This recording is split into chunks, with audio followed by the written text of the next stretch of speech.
नमस्ते मित्रों। हम अक्सर सुनते हैं कि बुरा मत बोलो और बुरा मत करो, लेकिन क्या आपने कभी गौर किया है कि हमारी संस्कृति में बुरा मत सुनो पर इतना जोर क्यों दिया गया है? महात्मा गांधी के 3 बंदरों में से एक कान बंद किए हुए है। वह हमें डरा नहीं रहा, वह हमें बचा रहा है। आज हम एक ऐसी बीमारी के बारे में बात करेंगे जो कैंसर से भी घातक है, क्योंकि यह शरीर को नहीं, आत्मा और चरित्र को भी मारती है। वह बीमारी है दूसरों की बुराई सुनने का चस्का। आज के इस वीडियो में हम गहराई से समझेंगे कि क्यों किसी की बुराई सुनना आपकी वैचारिक दुर्बलता का लक्षण है और यह कैसे धीरे धीरे आपके व्यक्तित्व को बदल देता है। जो दूसरों की बुराई आपके सामने करता है, वह आपकी बुराई दूसरों के सामने जरूर करेगा। किसी की बुराई करना और सुनना दोनों ही एक तरह से मेंटल वीकनेस है। एक मानसिक रूप से मजबूत व्यक्ति के पास दूसरों की कमियां निकालने का समय नहीं होता, वह खुद को बेहतर बनाने में व्यस्त होता है। चलिए एक उदाहरण से समझते हैं। कल्पना कीजिए, एक मित्र आपके पास आता है और किसी तीसरे व्यक्ति की गुप्त बातें या उसकी कमियां बड़े चाव से बताता है। आपको लगता है कि वह आपका खास है, इसलिए बता रहा है। लेकिन रुक जाइए, जो जुबान दूसरों के राज आपके सामने खोल सकती है, वही जुबान आपके राज भी दुनिया के सामने खोलने में देर नहीं लगाएगी। महापुरुषों का कथन है, महान मस्तिष्क विचारों की चर्चा करते हैं, औसत मस्तिष्क घटनाओं की चर्चा करते हैं और छोटे मस्तिष्क लोगों की चर्चा करते हैं। जो लोग दूसरों की बुराई में रस लेते हैं, वे दरअसल नकारात्मकता के वाहक हैं। उनसे सावधान रहना आपकी मानसिक सुरक्षा के लिए अनिवार्य है। जैसा श्रवण वैसा आचरण, जैसा अन्न वैसा मन। दोस्तों, ये कथन तो आपने सुना ही होगा। बुराई सुनना गलत क्यों है? क्योंकि हमारा दिमाग एक स्पॉन्ज की तरह है। आप इसे जिस पानी में डुबोएंगे, यह वही सोख लेगा। अगर आप रोज गंदी नालियों की बातें सुनेंगे तो आपके विचार भी बदबूदार हो जाएंगे, और यदि स्वच्छ तालाब या झील की बातें सुनेंगे तो आपके विचार भी खुशबूदार हो जाएंगे। बुराई को सुनना बुराई को चुनना जैसा ही है। जब आप किसी की बुराई सुनते हैं तो अनजाने में आप उस बुराई को अपने भीतर प्रवेश की अनुमति दे देते हैं। मनोविज्ञान कहता है कि हमारा सबकॉन्शियस माइंड तर्क नहीं करता। जो शब्द बार बार कानों में पड़ते हैं, मन उन्हें सत्य मानने लगता है।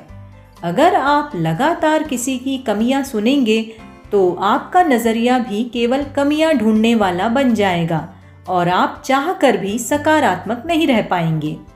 तो दोस्तों, इसका हल क्या है? बाहरी विज्ञान नहीं, भीतरी ज्ञान ही समाधान है। आज हम पर्यावरण प्रदूषण की बात करते हैं, लेकिन विचारों के प्रदूषण पर मौन है। हम अपने घर को साफ रखने के लिए एयर प्यूरिफायर लगाते हैं, लेकिन अपने कानों के लिए कोई फिल्टर क्यों नहीं लगाते? इस प्रदूषण को विज्ञान नहीं मिटा सकता। आप कोई ऐप डाउनलोड करके अपने विचारों को शुद्ध नहीं कर सकते। इसे केवल अंतःज्ञान अर्थात इंटरनल विजडम से मिटाया जा सकता है। चलिए एक छोटी सी कहानी सुनते हैं।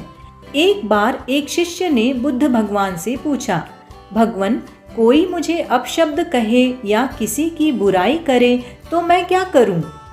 बुद्ध ने मुस्कुराकर कहा, यदि कोई तुम्हें उपहार दे और तुम उसे स्वीकार ना करो तो वह उपहार किसके पास रहेगा? शिष्य ने कहा, देने वाले के पास। तब बुद्ध बोले, उसी तरह जब तुम किसी की बुराई सुनते ही नहीं या उसे स्वीकार नहीं करते तो वह बुराई सुनने वाले तक पहुंचती ही नहीं। तो दोस्तों, इस कहानी की सीख क्या है? अपनी चेतना को इतना ऊंचा उठाएं कि तुच्छ बातें आप तक पहुंच ही ना सके। चलिए देखते हैं इसका समाधान क्या है। प्रसन्नता का कोई शॉर्टकट नहीं है। प्रसन्नता का मूल है स्वच्छ विचार। अगर आप चाहते हैं कि आपका जीवन खुशहाल हो तो इन 3 आदतों को अपनाएं। विषय बदलें। जैसे ही कोई किसी की बुराई शुरू करे विनम्रता से विषय बदल दें या कह दें छोड़ो ना, उसकी अच्छाइयों पर बात करते हैं। दूसरा, मौन की शक्ति। अगर आप वहाँ से हट नहीं सकते तो मानसिक रूप से वहाँ से हट जाएं, बुराई के रस में शामिल ना हो। और तीसरा, संगत का चुनाव। ऐसे मित्र बनाएं जो सपनों, लक्ष्यों और सृजन की बातें करें, न कि दूसरों के चरित्र की।